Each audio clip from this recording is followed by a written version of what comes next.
Kala ko walang pag-asa na, no? Ayun, gumana na, oh. Mama! Ayun, oh. 2% na siya. Ayun. Susubukan ko to, no? I-revive yung, yung tablet. Taon na to, di na nagagamit kasi nga gawa nung moisture detection niya. Di napasok yung charge niya. So may napanood ako, tatry ko lang din.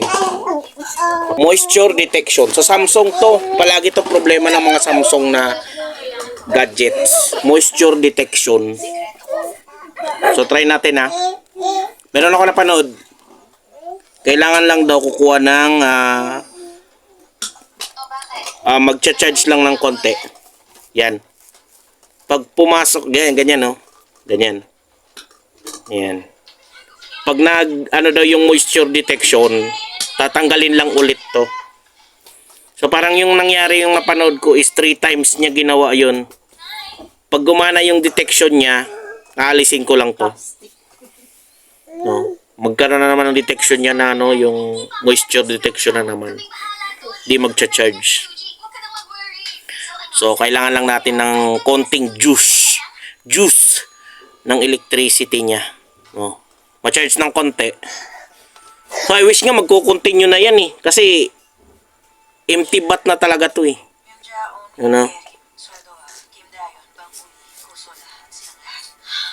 So, kung tatagal to, fast forward ko na lang.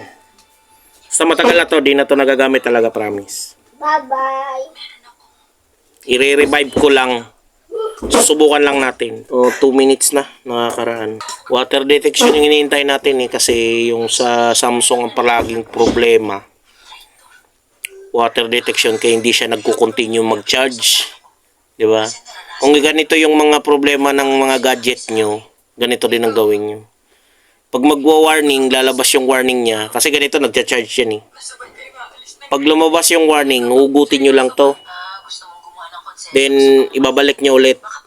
Kailangan ma-charge lang yung battery niya. Kasi kung halimbawa ganito, hindi na talaga, walang-wala na.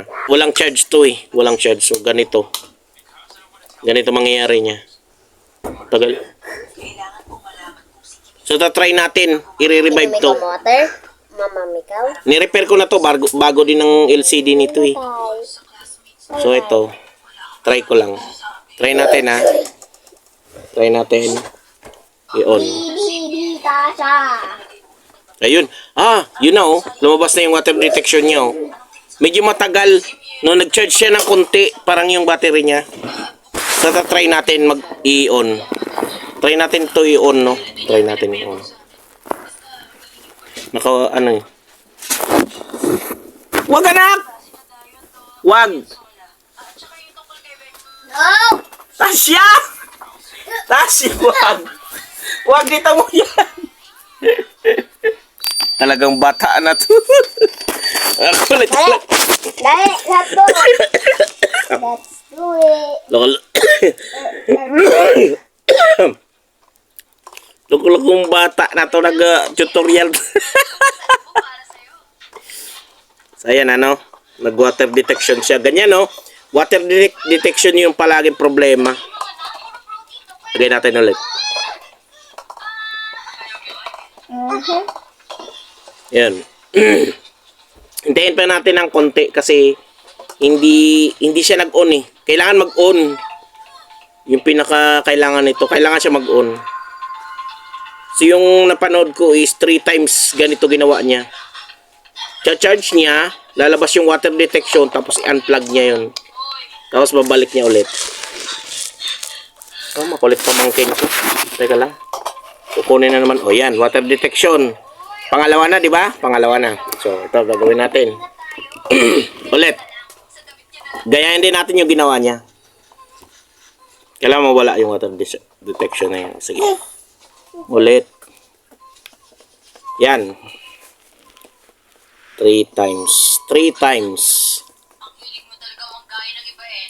Nag-charge din pala yan. Kahit ganun. Pag ganun, may ganun lang.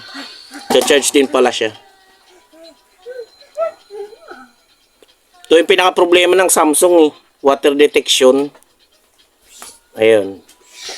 Medyo may charge na siguro, no? Tatry natin ulit na i-on. Water detection. So, pare-pareho tayong clueless. So, So, i-on ko, no? Clueless tayo pare-pareho kung mangyayari nga. Konti pa yung juice niya. Konti pa. Hindi ko alam kung gagana to. Wala, uhulaan ko lang din. Hanggang hula lang din ako kasi nga di ko rin alam kung gagana talaga to.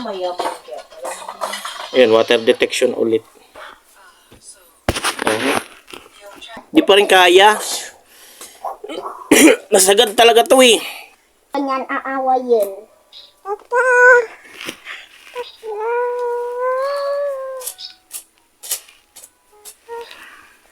Anak, wag. Huh? Wag na. Wag yan. Wag nga, may ginagawa si Papa eh. Oy. Watch kita. Hi! I missed you. Sana naman mag-on. Wala, paulit-ulit na ako. Tsatsagain natin to, tsatsagain ko. Sige, tsatsagain ko kahit ilang charge pa. Ayaw mag-on eh. Gusto ma-charge ka. Ma-charge ka man lang. That's Harry there. It's not in the menu now. Now this is in the menu.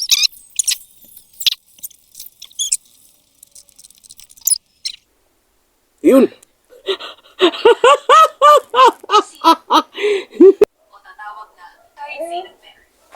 Ito na yun. Ano yun? This is from Mama. Sana nga magtuloy-tuloy na. Aray. Kala ko walang pag-asa na, no? Ayun, gumana na, oh. Mama! Ayun, oh. 2% na siya. Ayan, oh. Gumana. 1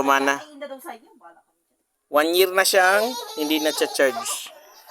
Galing. Ganun lang gagawin nyo pag ito turn on nyo yung tablet or yung cellphone nyo, kahit anong Samsung yan, kasi may lahat yan, may mga water detection na problem palagi sa charging port. So pag mayroon kayong ganun scenario sa gadget nyo, kailangan nyo lang i-charge siya ng i-charge hanggang sa maka-generate na siya ng konting charge na ganun. Tapos pag tinurn on nyo, yung pinakauli is makikita nyo yung Samsung na logo. Pag lumabas yung Samsung na logo, saka nyo isasaksak yung plug ng charger. Saka nyo isasaksak. Pero dapat nakasaksak na yung plug niya sa saksakan.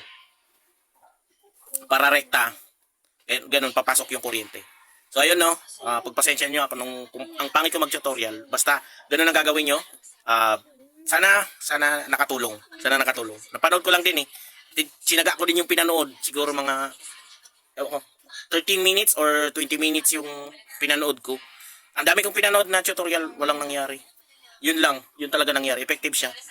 Pero nakailang ulit akong try, as in, sobrang dami. Kaya nga na-disappoint ako kanina, hindi ko na itutuloy sana eh. Kaso, yun na, nangyari. Gumana. 1 year na yan ha, guys, 1 year na yun. Gumana pa siya. Peace out.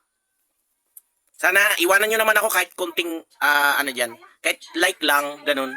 Para at least mag-increase naman yung followers, yung engagement ko. Tsaka sana naman ma-follow nyo ako para ma-hit ko yung 10,000 followers. Kailangan ko yun. Sige, bye-bye. Thank you.